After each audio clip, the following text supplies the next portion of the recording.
नमस्ते दोस्तों। आज हम बात करने वाले हैं एक ऐसे विषय पर जो हम सभी के जीवन में कभी ना कभी जरूर आता है, रिश्तों में टकराव।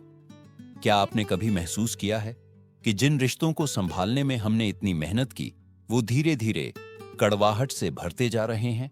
बच्चों के साथ, पति पत्नी के बीच, यहां तक कि दोस्तों और रिश्तेदारों के साथ भी। कभी कभी ऐसा होता है कि बातचीत की जगह तू मैं होने लगती है। लेकिन चिंता की कोई बात नहीं। आज हम आपके साथ 4 ऐसे आसान तरीके साझा करेंगे जिन्हें अपनाकर आप न सिर्फ टकराव से बच सकते हैं, बल्कि अपने रिश्तों में फिर से वो प्यार और गर्मजोशी ला सकते हैं जो शायद समय के साथ कम हो गई थी। तो चलिए शुरू करते हैं पहले तरीके से। पहला तरीका, सुनने की आदत डालें, बिना टोके, बिना जज किए। कहते हैं ना, बोलना सिल्वर है, सुनना गोल्ड। पर क्या हम वाकई सुनते हैं? अक्सर रिश्तों में टकराव इसलिए होता है क्योंकि हम सामने वाले की बात पूरी सुनने के बजाय बीच में ही उसे रोक देते हैं। अपने बेटे से बहस हो या पत्नी से मनमुटाव, हम जल्दबाजी में जवाब देने लगते हैं। एक छोटी सी मिसाल लेते हैं। मान लीजिए आपका बेटा आपसे कहता है, पापा आप हमेशा मेरे फैसलों में दखल देते हैं। अब अगर आप तुरंत कहें, तुम्हें कुछ समझ नहीं है, मैं तुम्हारे भले के लिए कहता हूं, तो बात और बिगड़ जाएगी। बजाय इसके थोड़ा रुक कर पूछे, तुम ऐसा क्यों महसूस करते हो, मैं जानना चाहता हूं।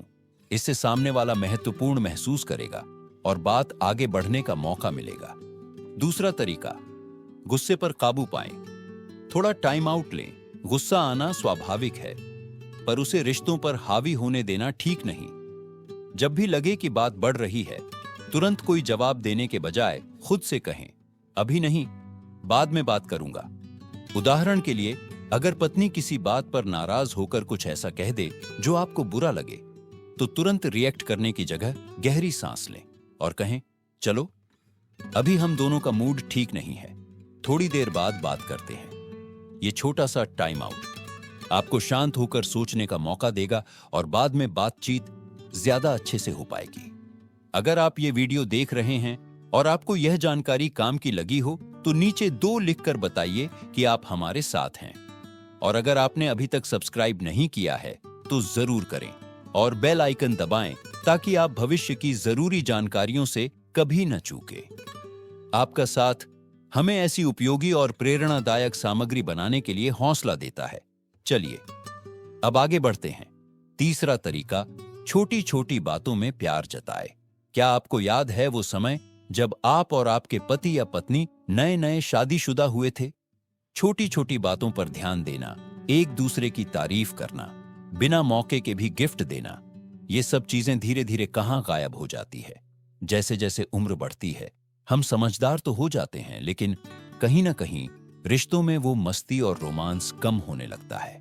अगर आप चाहते हैं कि आपके रिश्ते में फिर से वो पुरानी चमक आ जाए, तो छोटी छोटी चीजों पर ध्यान देना शुरू कर दीजिए। जैसे सुबह चाय बनाते हुए पत्नी से कह देना, आज की चाय का स्वाद कुछ अलग ही है, शायद तुम्हारे हाथ का जादू है। या फिर बेटे के काम की तारीफ करके उसे एक मैसेज भेज देना, तुम्हारी मेहनत देखकर बहुत अच्छा लगता है। ये छोटी छोटी बातें सामने वाले के दिल को छू जाती है और रिश्ते की डोर को मजबूत कर देती हैं। चौथा तरीका, अपनी गलती मान लेना, ईगो को अलग रखें। हम सभी इंसान हैं और गलतियां होना स्वाभाविक है, लेकिन ज्यादातर लोगों को अपनी गलती मानने में शर्म या झिझक महसूस होती है। खासकर उम्र बढ़ने के साथ हम सोचते हैं, बड़े होकर माफी मांगेंगे तो लोग क्या कहेंगे। लेकिन सच ये है कि जो इंसान अपनी गलती स्वीकार कर लेता है, उसका सम्मान और बढ़ जाता है। मान लीजिए आपने किसी बात पर बेटे से जरूरत से ज्यादा सख्ती कर दी। बाद में आपको लगा कि शायद आप गलत थे, तो उससे कह दीजिए, बेटा कल मैंने जो बात कही थी, शायद वो गुस्से में कह दी, तुम्हारी भावनाएं समझनी चाहिए थी। इससे न सिर्फ आपके बेटे का दिल आपके और करीब आएगा, बल्कि वो भी सीखेगा कि गलती मानना कोई कमजोरी नहीं, बल्कि एक बड़प्पन है। दोस्तों, अब तक हमने जाना कि रिश्तों को मधुर बनाने के लिए सुनने की कला, गुस्से पर नियंत्रण, छोटे छोटे प्यार भरे इशारे और अपनी गलतियां स्वीकार करना कितना महत्वपूर्ण है। पर सवाल यह है कि इन बातों को अपनी दिनचर्या में कैसे शामिल करें। आज के इस अंतिम भाग में हम इसी पर चर्चा करेंगे। और कुछ ऐसे व्यावहारिक तरीके जानेंगे जिन्हें आप आज से ही अपना सकते हैं। सबसे पहले तो यह समझ लें कि बदलाव रातों रात नहीं आता। जिस तरह पौधे को पनपने में समय लगता है, उसी तरह रिश्तों को भी नए सिरे से खिलने में थोड़ा वक्त लगेगा। शुरुआत छोटे छोटे कदमों से करें। सुबह उठकर परिवार के हर सदस्य से एक प्यार भरा वाक्य जरूर बोले, चाहे वो आज तुम्हारा चेहरा बहुत खिला खिला लग रहा है जैसी साधारण सी तारीफ हो, या कल रात तुमने जो सब्जी बनाई थी वो बहुत स्वादिष्ट थी जैसी छोटी सी बात। ये शब्द सुनकर सामने वाले के चेहरे पर मुस्कान जरूर आएगी। एक नया रिवाज शुरू करें, परिवार का समय। आजकल की भागदौड़ भरी जिंदगी में अक्सर परिवार के साथ बैठने का वक्त ही नहीं मिल पाता। हफ्ते में कम से कम एक बार सबको साथ बैठाकर कोई अच्छी एक्टिविटी करें। साथ में चाय पीते हुए पुराने यादगार किस्से सुनाएं। पोते पोतियों के साथ कोई पारंपरिक खेल खेले। सब मिलकर पुराने फोटो एल्बम देखें और संस्मरण ताजा करें। इन छोटे छोटे पलों में आपसी समझ अपने आप बढ़ने लगेगी। जब भी मन में गुस्सा आए, ये 3 सवाल जरूर पूछें। क्या यह बात सचमुच इतनी महत्वपूर्ण है? क्या मेरा यह रिएक्शन स्थिति को बेहतर बनाएगा? क्या 1 साल बाद भी मुझे यह बात याद रहेगी? इन सवालों के जवाब आपको 90% मौकों पर शांत कर देंगे। अंतिम बात, क्षमा करना सीखें और आगे बढ़े। रिश्तों में सबसे बड़ी दवा है माफ कर देना। अतीत के बुरे अनुभवों को लेकर बैठे रहने से आज के अच्छे पल भी खराब हो जाते हैं। अगर कोई पुरानी बात दिल में कचोट रही है तो उसे छोड़ दीजिए, न तो उसे याद कीजिए न ही दोहराइए। नए सिरे से शुरुआत करने में ही समझदारी है।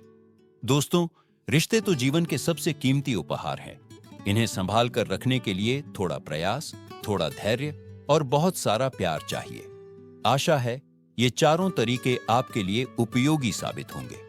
अगर आपको ये वीडियो अच्छा लगा हो तो लाइक जरूर करें और अपने उन दोस्तों रिश्तेदारों के साथ शेयर करें जिनके साथ आप इन बातों को अपनाना चाहते हैं। हमेशा याद रखिए, रिश्तों की डोर इतनी मजबूत होती है कि अगर एक छोर से पकड़ो तो दूसरा छोर खुद ही आ जाता है। आपका दिन शुभ हो। नमस्ते।